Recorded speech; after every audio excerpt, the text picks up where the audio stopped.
Richard, pare, ang dami natin kailangan pag-usapan ngayon. Ha? As usual, ang daming ganap sa mundo ng politiko.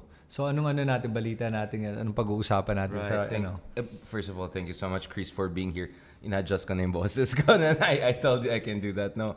But I heard great things about your setup here. Amazing things from our common friend, si Secretary Ronald Llamas. And I'm very impressed. And as I said, may history rin kami dito sa area niya. So, medyo nostalgic. But speaking of developments now, so yung isang araw, sabi ko nga, may updates tayo sa Duterte Youth at Duterte Old.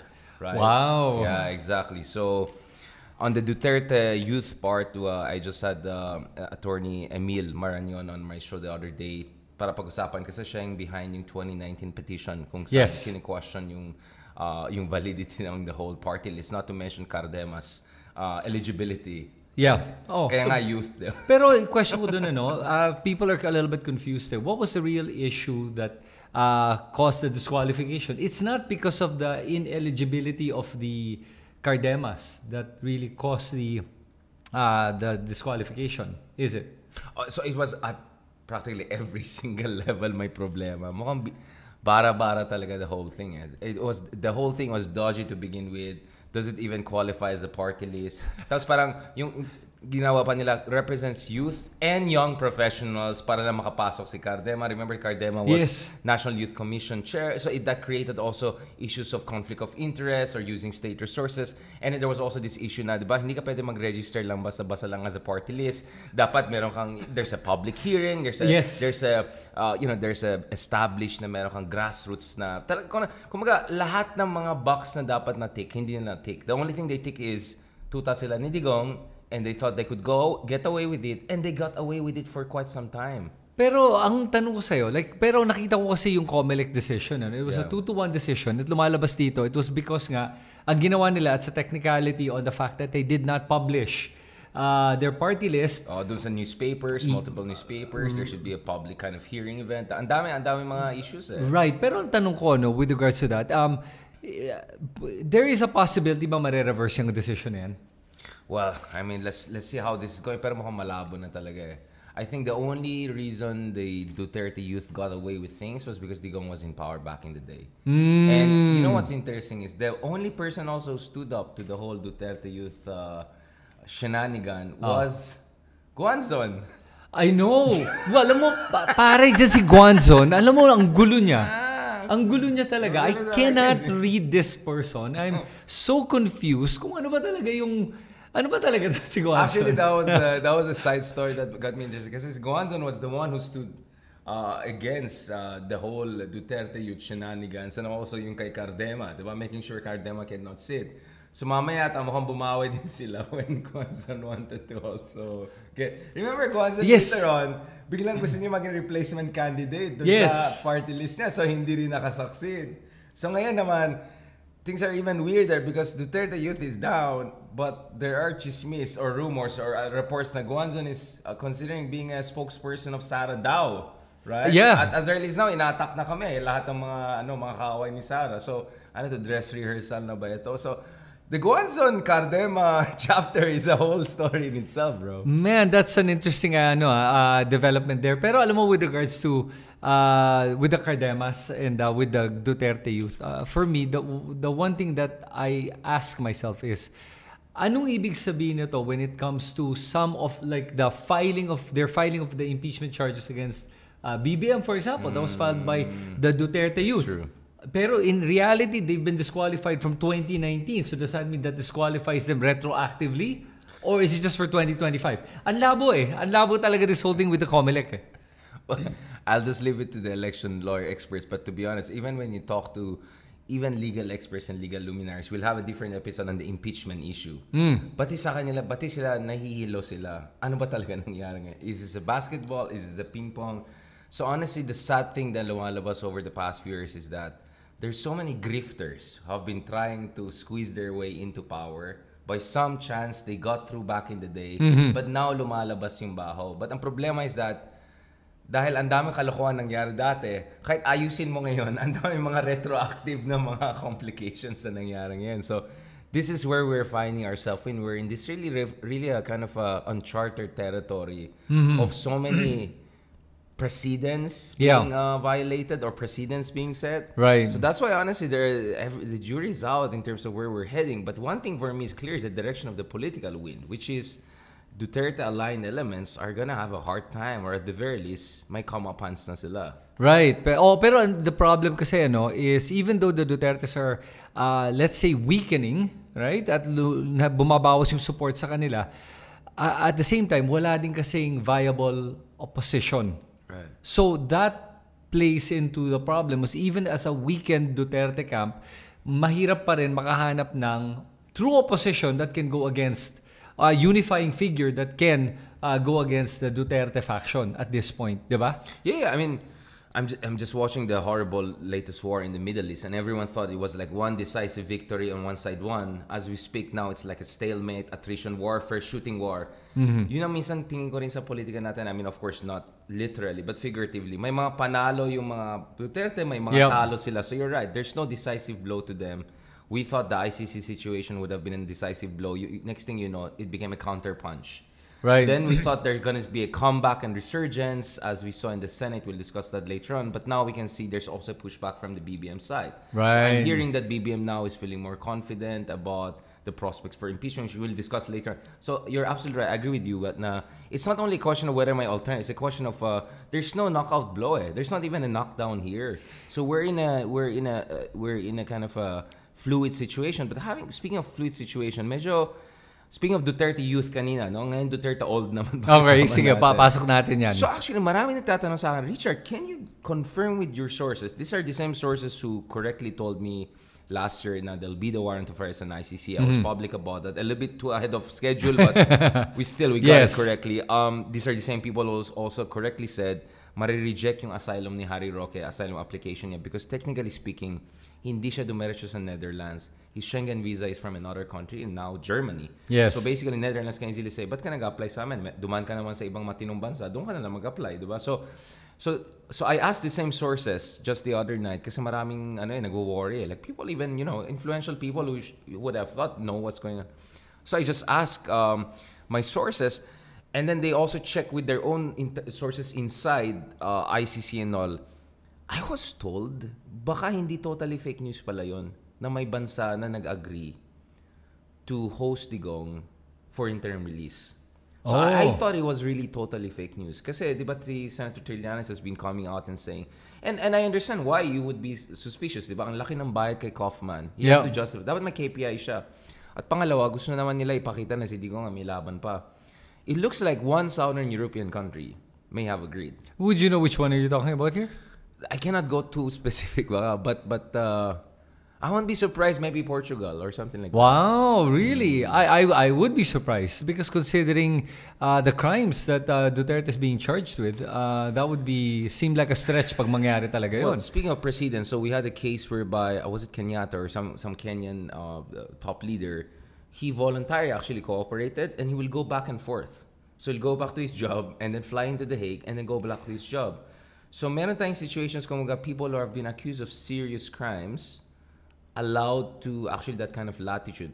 Ang case naman ni Digong is obviously different. He did not voluntarily cooperate. Yep. Medyo pasaway, to put it mildly. But having said that, now they're playing that kind of compassionate humanitarian issue. Matanda na, hindi na sinabi niya anong pangalan niya. Rodrigo Rua. Yung isang araw lang, upakan ko ito mga ICC, di ba sabi niya.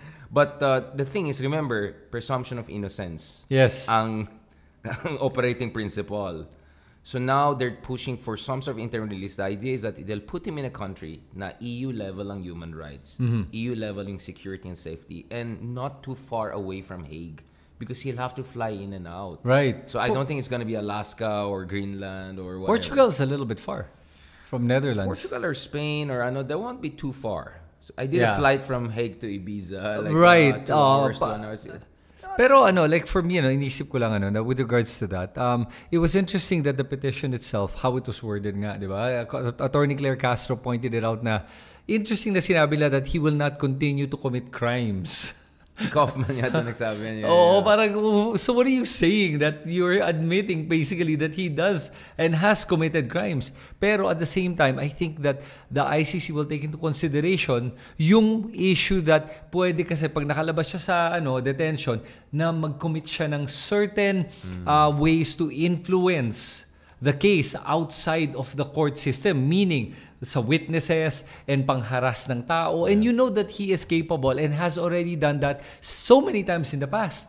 So what's to stop him now when he has that free access again? So I think that's going to weigh heavily into the ICC's decision. Yeah, I mean, obviously, we're still betting na hindi mag-grant yan. Yeah. What I'm saying is that there are already some logistical conversation going on as we speak, whereby I'm just saying, wag tayo ma-shock. Pag mangyari yun. Pag mangyari yan. But having said that, you're absolutely right. I mean, if you talk to Attorney Christina Conti, people who are inside, basically their argument would be very simple. Dapat mag-guarantee siya, well, he won't continue to commit crimes. Meaning, hindi siya mag-uutos ng tao ng EJK dyan sa Davao or kung saan. Yes. Pangalawa, hindi siya maging direct threat doon sa mga biktima ng EJK na who will serve as witnesses for the prosecution team. So dapat totally mag-guarantee niya na hindi siya maging sagabal doon sa processes, yung trial procedures itself, and sagabal din doon sa mga tao na gustong mag-provide ng evidence and all. And let's see how good Kaufman is because he's paid enough. I think more than enough. Pero at the same time, ako isa pang issue that I have a problem with the ICC granting itong parang interim release na to is yung mga seditious actions niya. Kasi he could still continue to commit these seditious actions outside of the Philippines and cause the instability that he has caused in the past during the administration of BBM. At he continues to do so. Ngayon, pag makalabas yan, baka lalo pang mag-ramp up yung mga seditious actions siya. And now that he's outside of the Philippines jurisdiction, might even make it worse. So I think those all have to play into the consideration of whether the ICC should grant it or not. This is not an innocent person. When I say not an innocent person, I mean not innocent in terms of the actions he does towards his country and the people that is against him. Yun ang nakakatakot dito kay Digong. Well, also the logistics and safety, right? Remember, parang home detention, parang ganyan. Yung parang ginawa kay Arroyo dati. Yung parang house arrest-ish. Pero paano kung susugurin ng mga followers niya? You know, like crazy things could happen. Yes, oh yes. So yung mean, I was there at the Hague sa detention area. Sick and tired lang ng tao kasi ang gulo daw everyday. Ang tao may like so parang good luck na lang kung sinong komunidad, whether in Portugal or Spain or whatever, ay mag-host sa kanya because good luck sa inyo. From what I've saw in The Hague, you're right. It's gonna be a logistical nightmare. Very good point. Kahit saan siya malagay, pusta ko sa'yo, dadagsan yan. Yes. Pupunta lahat ng mga OFWs na nasa Europe, tapos magkakampo na yun, titira na yan doon. Just to be clear, no, remember when you do lives, yung algorithm mo, it targets yung mga potential audience mo in that continent. So when I was doing live in Italy, in Hague, in Brussels, yung mga OFW din ang nakikinig sa akin. And marami sa kasi sinasabi, hindi kami pro-Digong. Yeah. So these are the loud minority. But they're big enough you need just 1,000, 2,000 people to open the whole community. Pero at the same time, ako naman, yes, pwedeng mong sabihin na loud minority sila. Pero at the same time, think about this. When I saw the election numbers for the Duterte camp, mataas. Mataas talaga. Oh. So, from the OFWs, so nakikita ko, majority of OFWs, actually, I think, from those who vote. From those that voted, sure. I mean, we're talking about millions of OFWs. Right, okay. Right? So, are you saying, but then again, tens of thousands is still a minority. Yeah, but at the same time, that's a percentage of the total population. So, that could already be a sample of the size of OFWs that are pro-Duterte versus anti-Duterte in this case, which for me is concerning. Yeah, I mean, even if a minority is still tens of thousands of people. So, sure, absolutely. I mean, regardless, so we can debate about. But my point is, good luck na lang dun sa house arrest area because there's gonna be a whole museum there, rallies there. Who knows, might be someone. I mean, the level of fanaticism I've seen, right? Including, It's pretty fanatic. it might get out of control. As we speak, di ba, Sarah is now in Melbourne? Yes, oo nga eh. Ang sarap ng buhay nga ni Sarah ngayon, nagta-travel vlogger nga siya. Dapat talaga, sabi ko nga, i-quit na niya yung trabaho niya bilang VP at maging travel vlogger na lang Wait, siya. may trabaho pala siya? Yun. Yung titulo niya kasi sa trabaho wala talaga siyang ginagawa. It is amazing to me na mga tao at mga sumusuporta sa kanya naniniwala na meron talaga siyang ambag. Wala ever since she became VP at DepEd, wala siyang nagawa para sa mga tao aside from nagbibigay ng ayuda. Which is ironic na yun ang sinasabi ng mga Duterte trolls na ayaw namin sa ayuda tapos binabanata nila ang buong administrasyon at ang Congress dahil nagbibigay ng ayuda. Pero ano yung ginawa ni Sara? Nagbigay lang ng ayuda din naman. The very thing you accuse people of or the government of is the very thing she does. And that's the only thing she does. Binibigay niya ng ayuda yung mga supporters niya, pero siya din nagbibigay ng ayuda sa mga kung saan-saan na hindi natin alam through the confidential funds, misuse of funds. And now, kaya nga sabi ko, better be a travel vlogger na lang. Well, I'm not sure how good she will be because you need to actually talk nicely and be eloquent and articulate. I'm not sure she's gonna cut it, but no, I mean, going back to Sara Duterte, kaya nga half sarcastically said baka akyat na naman yung satisfaction rating niya because it looks like there's an inverse relationship between ambag and satisfaction rating. Yes, there is. The fact that Digong has higher trust and satisfaction rating than both Sara and BBM. According to one survey at least, tells you. Yeah, alam mo sa akin, this is how I look at surveys to be honest with you and mga ganyang trust ratings. I have never looked at trust rating as an indicator of somebody's performance. Never. Competence, competence. Okay? So, for people to say, bakit siya mahal ng tao kung palpak yung ginawa niya? Kasi maraming tao talaga, unfortunately, are mangmang. Yun talagang katotohanan. Maraming tao ay ignorante. Just parang, he's our guy. Yeah, yun lang. And they don't, there's no reasoning behind it. It's really religious fanaticism. And that's the problem with that. And nakikita natin how that religious fanaticism is now rolling over to the political aspects. Kaya hindi sa akin, never ko tinitignan yan. But having said that, here's the thing. Perception, I find, is greater than reality. The perception of reality actually is greater than the reality itself. Kahit na walang ginagawa, kung ang perception ng tao ay mas lalamang yun kaysa sa katotohanan, kaysa sa facts. Yun ang problema. Ang tawag namin dyan is performative governance. Performative. Parang may masabi lang, may makita ka lang, ganun. Unfortunately, it works. You know why? I cannot also blame people. Like, everyone's trying to survive every day. Not everyone has time to look, ano ba talagang ginawa ng Department of Agriculture on this issue? Ano bang ginagawa? So, unfortunately, what trends online, algorithmic, as yung mga pa-pogi, pa-cute, pa-ganon. And let's be honest, Digong is a master of that. Whether it's in Davao, whether it's at national level. We know they're not competent because look at the flood control situation in Davao right now. Look at the National High School in Davao. I think you can talk about how Davao could have been even better. I mean, Davao is a beautiful, great place. Right. But it could have been 10 times better if they had the other great people of Davao in charge. But the problem is that magaling sila to make themselves look as if it's either us or droga, like it's me or disorder. Yung ganyan mindset. It's me or puro mga dilawan na palpak. It's me or bangag. Ganyan yung magaling sila sa ganun, pare. Psyops. And not just that. Ang interesting nga pag nakikita mo how the troll army works, pag makita mo yung messaging na ginagawa nila yun, sinasabi nga nila ngayon grabe, nagsama na ang mga tambaloslos, mga pinklawan, mga NPA, mga drug addict, mga kriminal, mga oligarchs, mga lahat na nagsama na against Duterte. Sandali lang, nilahat mo na yung buong Pilipinas. Lahat ng kahit mga priests, sinama na nila doon. Lahat na talaga, mga eskwelahan, mga estudyante. I'm like, so sinasabi mo ang buong Pilipinas against sa Duterte.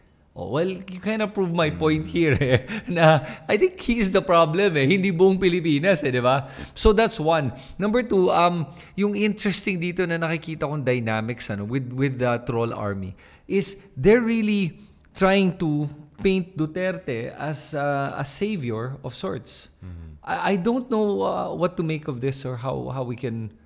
Well, again, we have had First of all, yung yung alliance ng mga oligarchs and communists, this started with Marcos Sr. Yun yung basihan niya ng martial law declaration. Remember the yellow-red conspiracy theory? Na si Ninoy, si komunista, Lopez's oligarchs. So, first of all, let's be honest na ang genesis ng ganyan mga conspiracy theories, Marcos Sr. pa. Alright, so first of all.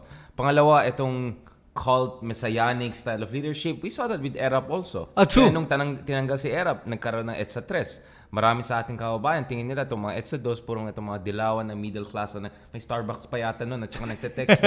Itong mga buwisit ng mga elitista na to. Kaya nagkaroon ng EDSA 3. At marami sa ating mga kababayan na galing sa marginalized communities, hindi sila natuwa sa nangyari sa EDSA 2. Kumbaga parang ninakaw yung kanilang political and democratic mandate. And doon actually, you know what's relevant? Marami tayong mga studies kung saan kinausap yung mga tao, bakit sila nag-EDSA 3. Ang tingin nila is yung pagkakulong or pagtanggal kay Erap was an insult to their vote. It was an erasure of their mandate. In short, yung idea ng accountability, rule of law, they don't see it along that way. You know why that's important today?